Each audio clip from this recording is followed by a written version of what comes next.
ہمارے عالم حضرت اقدس چند سال پہلے انتقال ہو گیا، مولانا محمد موسیٰ روحانی البازی رحمۃ اللہ علیہ، حضرت اقدس مفتی محمود رحمۃ اللہ علیہ کے شاگرد ہیں۔ حج میں جب چلے گئے تو حج عمرے پر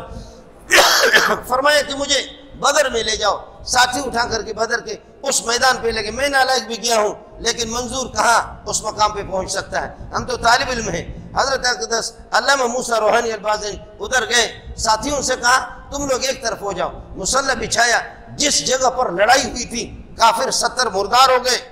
کافر 70 مردار ہو گئے، 70 پکڑے گئے۔ اس جگہ پر حضرت مولانا موسیٰ روحانی البازی نے مصلی بچھایا، مصلی بچھا کر کے نفل پڑھنے لگے، نفل پڑھ کر کے رونے لگے، کہنے لگے اوے بدر، اوے بدر۔ بدر کی زمین پہ مصلی بچھا کر کے نماز ختم کرنے کے بعد مولانا رو رہا ہے، کہہ رہا ہے اوے بدر،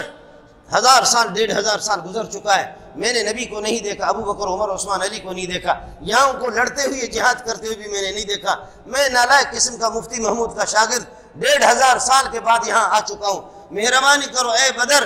بخل سے کام نہ لو، بخیلی نہ کرو، اے بدر کے پتھروں مجھے بتاؤ محمد نے کہاں قدم رکھا ہے، میں اس جگہ کو چوم لوں۔ اے بدر کی سرزمین مجھے بتا دے میرے نبی نے کہاں قدم رکھا ہے، میں اس جگہ کو چوم لوں۔ پھر وہ بتاتے ہیں، ساتھی بھی بتاتے ہیں کہ آواز آ رہی تھی، یا موسیٰ،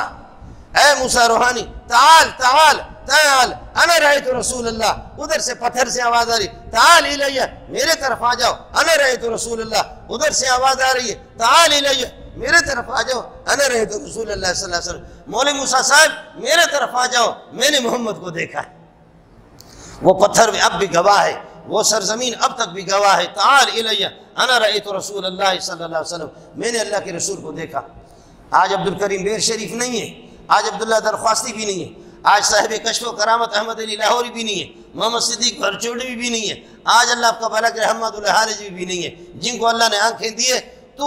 للو قسم کے مولویوں سے پوچھتا ہے جو چند ٹکوں میں بکتے ہیں، اس کو بھی کہتے ہیں کہ یہی میرا آئیڈیل بھی یہی ہے۔